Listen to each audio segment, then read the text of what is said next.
talk through a possible student response and a possible family response. So we'll look at both sides of these common situations. So let's dive right in. Scenario 1 is homesickness. Let's say the student has a difficult time transitioning to MICC and sends 300 texts a day asking to come home each weekend. They're just constantly homesick. Think for a minute. What would you do? How would you respond?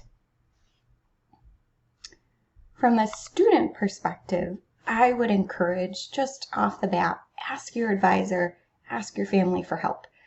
Even if you're not sure if it's homesickness, let them know. Let them know that you're sad, that you miss your family. It's okay to want to go home. It's okay to be like, college was a mistake. Those are normal feelings. They don't mean coming to MICC was a mistake. They mean that you're homesick. So some of the things you might be able to do with your advisor is to commit to engaging in MICC weekend and social activities, even if it's hard to not see your family. And another thing I've seen students do is make a homesickness kit. A photo album, videos, letters, favorite photos, anything that you can look at and makes you remember your family and feel good. From the family perspective, I would also encourage you to let the advisor know what you see. You know your student best. We're still getting to know them, and so we might not pick up on the homesickness as quickly as you do. I'd also recommend, as hard as it is, to establish boundaries for communicating and visiting. If you come to campus every time your student is homesick or let them come home every weekend, it's actually going to be harder to get over the homesickness and to work through those difficult feelings. It's really important that the students are on campus and engaging and making friends, because that's what will help them work through the homesickness. So that's why this last one is encourage those peer social activities, even though it's difficult. I always have students every single year that tell us, everyone else has a best friend already and not me. And every single student is saying that to us. So no one has best friends yet. Everyone is still looking for who their people are. All right, scenario 2 is on problem solving. The student calls the family daily, maybe weekly, asking for help with various problems, big problems and small problems, things that sound really serious and things that sound small and workable. What do you do? From the student perspective, I would strongly encourage you to start practicing the independent problem solving. You're going to doubt yourself. You're going to think, but I don't know the answers. You're going to think, I might make a mistake. And I say, good, make some mistakes. That's okay if you don't know the right answer. There might not be one right answer. So practice it anyways. Practice identifying the problem, identifying 2 to 3 solutions. Even if they sound like really bad solutions, if you're practicing thinking about it, it will get easier. And try one out. And then absolutely advocate for help from your advisor if you need it. They might not solve your problem for you. In fact, they probably won't. But they'll help you work through those problem-solving steps so that you're gaining the skills to be able to do that on your own. And then from the family response, I just want to first say, absolutely, reach out to your advisor if you are concerned. And at the same time, don't necessarily call or email staff every single time on your student's behalf, even with the big problems. And I say this only because part of learning self-advocacy skills is for students recognizing that no one else is going to speak up for them unless they do it. That is not necessarily something that's taught in high schools, but it's so important for independent life because students might have a job developer, but they're not going to have someone always with them on the job when they need to advocate.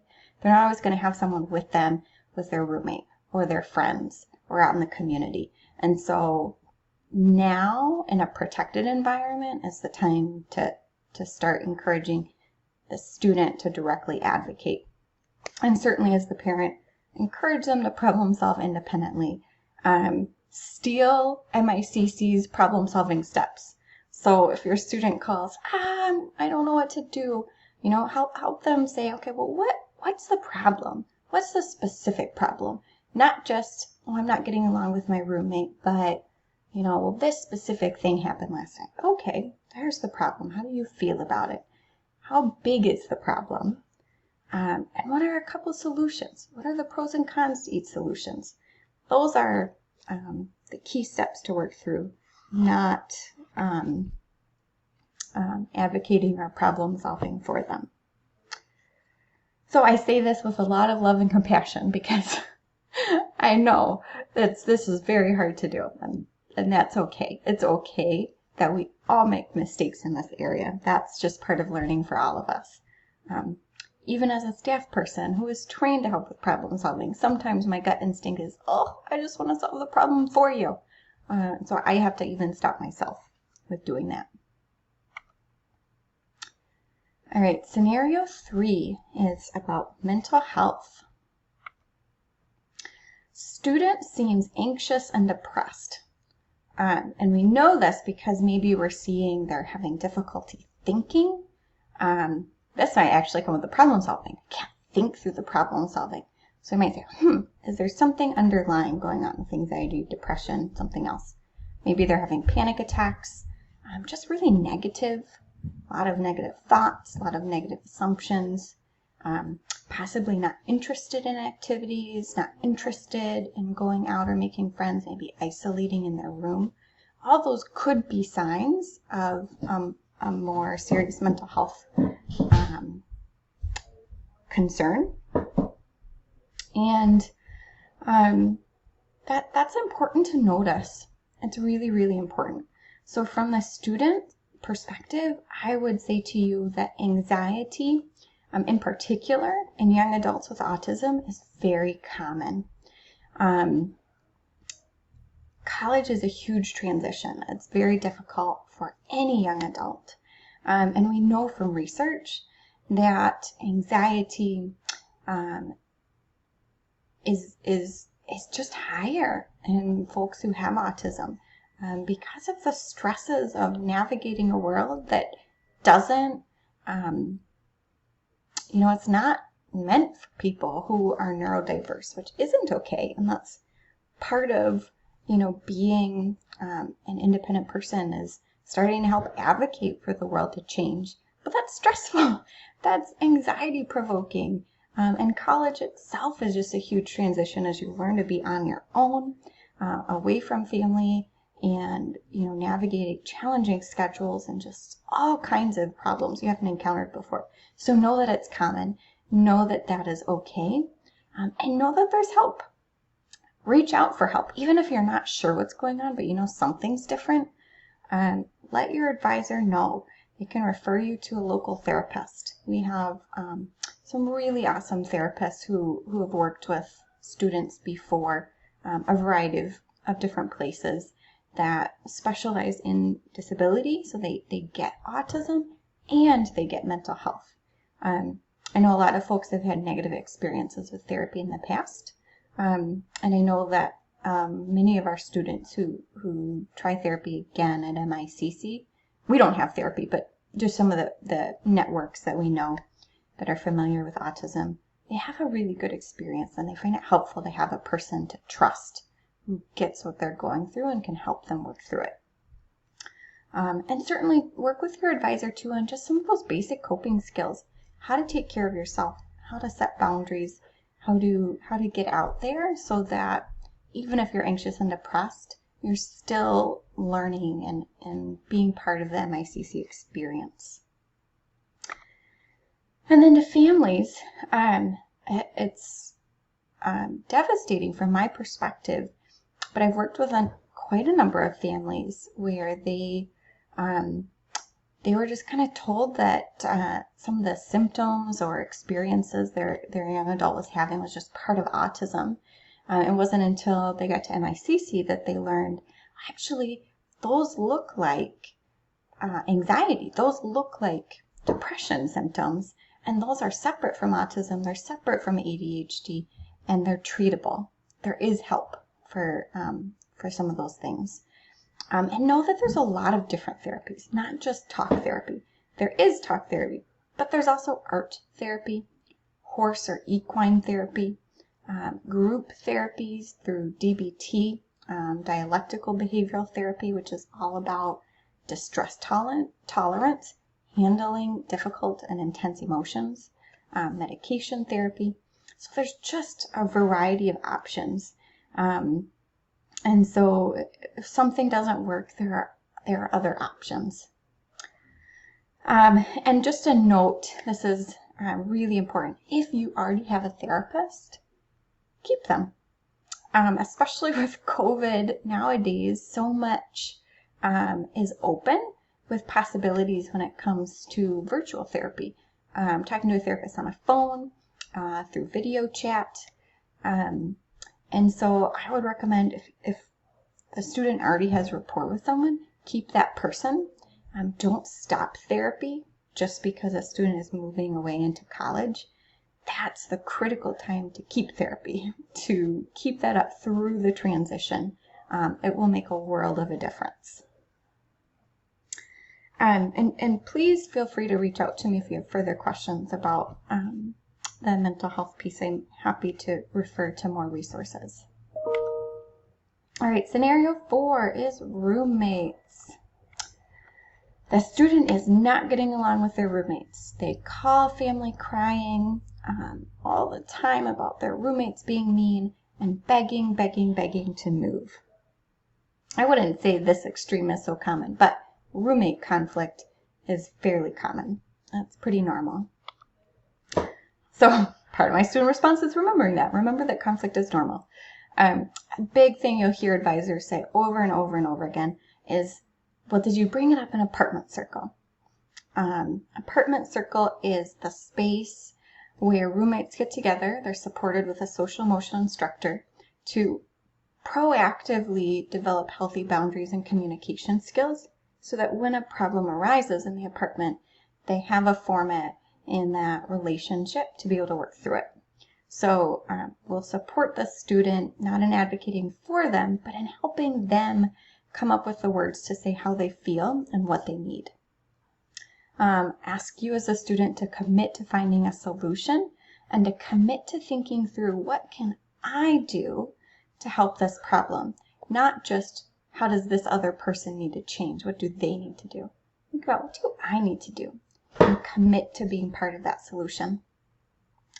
And then the final thing I would say to students is work with your advisor to understand, and this is really important, the differences between bullying, conflict, and misunderstandings. They're all situations that are really important to know how to respond to. And I think because, a lot of students have been bullied in the past, and that causes kind of a trauma response sometimes to conflict and to misunderstandings, which are a common part of college and of autism. When you have trouble understanding sometimes social cues and what someone means, it can lead to a lot of misunderstandings.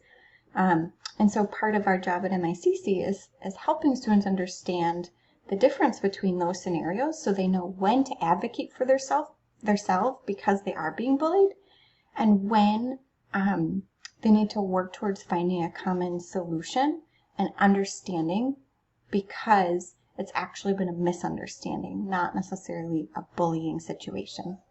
And that's very tricky. And so I wouldn't expect someone to do that on their own. That's why we're here to help with that learning. From the family perspective, I'd say certainly share your concerns with your advisor. And recognize, I think most families are very good about this, recognize that there are really innocent and guilty parties. Usually everyone plays a piece in the conflict. And know that misreading social cues is very common. And usually things are not as bad as they sound because there's been some misunderstandings. I say usually because sometimes they are not good. And just know that roommate changes are only going to happen when absolutely necessary for safety. So we don't move students willy-nilly, and certainly in the age of COVID, we wouldn't be extra cautious about any roommate changes. So just know that ahead of time, that it is something that we will look at when it becomes absolutely necessary for safety. But that working through conflict is a really important part of independent living skills. It's not something that gets in the way of learning. It's actually a crucial part of learning. All right, scenario 5, dating. The student is dating for the first time and reports to family, maybe to brother or sister. This isn't really something people share a lot with parents. But they report some relationship drama with the person they're dating, and some interest in being sexually active. So from a student perspective, I'd say pay attention during your social emotional learning classes, your SEL classes, because you're going to learn in those classes about healthy sexuality, how to stay safe, how to work through relationship conflict. And I'd also let your advisor know. They can help you work on safe and healthy boundaries. Make sure you have that support in that education. And know that, as long as there's not a safety risk, that conversation will be confidential so that you feel that you can trust to have that conversation. And then we'll encourage you to talk with your family about your values. What are your family's values around sex and dating and relationships? That's an important conversation to have about what you want and what you value. And from the family perspective, I'd say just know, and I think most people know this, that MICC can't restrict student social life. Dating is developmentally appropriate. It's actually a healthy and normal part of the college experience. And feel free to have those conversations. Talk with your student about your family values. Talk with them about making safe choices. And if they don't feel comfortable talking with you, that's okay. That's normal too. And just encourage your student to talk with staff. Say, okay, it's okay if you don't want to talk with me about it. Talk with your advisor about it. Let them know that you just want a little support or a little information. That's what we're here for. That's what we're here to help with. All right, scenario 6, lost. A student calls home saying they took the bus somewhere, but they're now lost. It's late at night, it's cold, it's bad weather, one of the above, they're saying. So here's the student response. Practice, you're going to hate me saying this, practice your problem-solving steps. So take a deep breath. Calm yourself. Know that you can get through this. You will be okay. And you have the skills to work through this problem. So know that. Think about your resources. Who can you call? Call your advisor. Call your transportation instructor or activity staff. Make sure you have those phone numbers right away. First week of school, get those numbers in your phone. And I would encourage you to, as you work on remaining calm, be open to coaching. Know that being lost is part of learning, and so staff might not pick you up. In fact, they probably won't pick you up unless it truly is an unsafe situation. They want you to learn how to handle being lost and how to work through that safely so that by the time you graduate, it's a situation you can handle calmly and safely. And so that now, while you're in college and have extra staff support, that's the time to be open to coaching and to support. Know that when you're scared, everything will feel unsafe. And so trust that staff will truly be paying attention to the safety of the situation and won't let you remain in a bad or unsafe situation. And that can be really hard to work through, but know that that's part of the process. From the family response, same thing. Step 1, stay calm. We've never lost a student permanently. We've never had anything bad happen when a student is lost. Encourage your student to call staff for support. That's the number one way you can help. And again, just like I said to the students, recognize this is part of learning. So staff might pick them up depending on the circumstances, or they may coach them by phone on catching the next bus, or if they're actually pretty close but kind of confused on navigating the streets to get back. Now, obviously, if this is like a freshman student, second week, we will probably pick them up. But if it's a junior, if it's late in the freshman year, it will probably be coaching because it's an important part of learning. And then the only other thing I'd say with this scenario is use the buddy system. So if you're going somewhere, take a friend with you, take a classmate with you, take a roommate with you, so that there's two of you able to think and remain calm. And I'd also say, if it's within a couple hours of curfew and it getting dark, probably save the errand until tomorrow. Better not to get stuck in a situation that's unsafe than to think, well, I'll just be really fast. You might not be. So just pay attention to the time and take a buddy. All right, scenario 7 kind of goes with this a little bit. Ride requests. So a student calls family asking for a ride to the Mall of America this weekend because they want to be adventurous, they want to hang out with friends. So, Mom, just come drive us to Mall of America. So student response, first I would say, yes, great, be adventurous, hang out with friends. If you don't feel comfortable yet going to Mall of America, think about other ways to be adventurous and social that don't require you to rely on family, and that you are within your current skill set. Can you take the bus? I know Mall of America is one of the first places students learn to go to, so staff will help you plan your route if that's something that you want as part of your wheelhouse. Or is there somewhere you can walk to that you can still be adventurous and hang out with friends? From the family perspective, definitely affirm their desire to get out and about. That's huge, so you want to validate that. However, don't automatically just drive them, even if you're a little uncomfortable about them taking the bus, because there might be other solutions. And so we want to encourage adventurousness and hanging out, and independence in getting there as well. So encourage them to work with their advisor, with their transportation instructor to come up with a plan.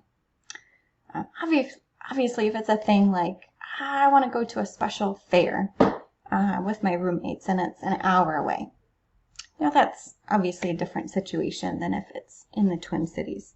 But just, think through ride requests and what helps support independence. Think through, what if I wasn't here? How would this happen? Scenario 8, starvation. So the student, in this situation, the student runs out of food and calls home saying they're starving and need help. Happens every single year to multiple students of all grade levels. So from the student perspective, I say, okay, first, let's make sure you're really out of food. Did you check your pantry, your fridge, and your freezer? Are you really out of food? Or are you just out of food that's easy to cook or that you're hungry for? And then right away, talk with your healthy living instructor. We always have extra food on hand. It might not be your favorite, might not be your preferred food, but we always have extra food for these situations. You won't starve, but you have to let your instructor know before you run out of food. And then commit to working on meal planning so that you buy enough groceries in the future. A lot of times this happens because the student is meal planning and they're encouraged to buy some extra food, and they say, I don't know, this looks like a lot of food, or I don't know, I'm already at budget. And so part of the learning is the instructor might say, well, okay, we'll let you try that. Let's see what happens. That's why we always have extra food on hand. And so know that this is part of learning. If you run out of food, it's part of, what's going on? Did you not buy enough food? Did you not buy enough food that you know how to cook? Did you give food to a lot of your roommates or your friends? They need to learn how to cook their own food too. So commit to thinking through what is going on and how can we address it in the future.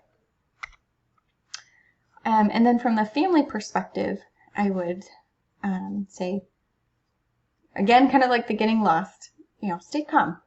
Empathize with them. Ugh, you're out of food. I hate when I run out of food. But don't assume the worst. You could ask for pictures. Oh, wow, show me your empty pantry or your empty fridge or empty freezer. It certainly does happen that students truly do run out of food. But don't automatically buy them groceries, Uber Eats, give them extra spending money to run to Target. Tell them to advocate to staff. If we don't know what's happening, we can't support it not happening in the future. And then remember that knowing how much to buy when shopping is part of learning, like I just said to the student perspective. I promise you we won't let your students starve. We might not give them like fancy food. It might be PB&J sandwiches for a little bit. But it's an important part of learning. And we will take students to the store if they're truly out of food and it's like many days before the next trip. Scenario 9, we're almost to the end. I think we have 10 scenarios. This is on money. So the student wants more allowance money for pop and snack food, and they're currently spending over $50 a week. And they say, but I need this for my friend. I need this to eat out. I need this because staff just aren't letting me buy enough food at the grocery store. So student response. First, talk to your healthy living instructor to understand why you have these rules in grocery shopping class. Why are they in place? I promise you it's not just to make life difficult. There's reasons behind it. So talk to them. Figure out what those reasons are. And then also talk with your advisor about how to budget your money so you have enough for the fun things you want to do. A lot of times we think of budgeting for the not fun stuff, right? Well, you budget for groceries, you budget for transportation, you budget for rent and bills. But actually, you have to budget your fun money too so that you have enough to do the things you want to do. And commit to earning your money, not just demanding it. So if you do want more spending money, and currently you get that through your parents, think about how can you earn that? How can you prove that you have earned that extra money? Can you show that you are meeting attendance requirements? Can you show that you are meeting hygiene expectations or doing extra exercise? Something like that to show your family, hey, I am being independent. I'm actually working on really important skills. And so this is how the extra spending money will help me. So make a case. Don't just demand. And then from the family perspective, I would say set a limit and stick to it. Most families do $20 to $30. It's pretty common. And don't just let a student at the end of the week, they've spent all their money, say, oh, Mom, but I just need a little bit more for this fun thing that's happening. You can give me less next week, or I'll spend less next week. I can tell you that won't happen. And that having that experience of not having enough money 1 or 2 times, it's not going to make or break the college experience, but it will teach important budgeting lessons. Budgeting is just an important skill. And just like I said with the student perspective, connect money with those critical things. Not necessarily the base, $20 a week, but if they want extra money, how can you connect that with certain behaviors that you want to see? Because that's how it works in the real world, right? We get raises on additional money because of certain behaviors we show. Other options, if the challenge is really with budgeting and spending, think about and work with the advisor on what are strategies to help the student with budgeting. There are different types of cards and apps like Greenlight and TrueLink that let you put limits on how much to spend at different places. And then Mint, which is a common budgeting app as well. All right, scenario 10, internet. A student is up all night playing games, searching the internet. They fall asleep during the day and missing out on classes and learning. Student response: work with your advisor to set a healthy sleep schedule. That's step number 1. And be willing and open to try new strategies. Be willing to try therapy if it's a pretty intense technology addiction. Be willing to have data limitations set on you from family. Be willing to think about removing technology from your bedroom because it's not helping you sleep well. Be willing to try apps and different reminders to help you get into a healthy routine. And remember, you are here to learn, and you can't learn if you're too tired. From the family perspective, I'd say recognize this is a normal challenge. Very common. It's typical for, college-age students, but it shouldn't be underestimated.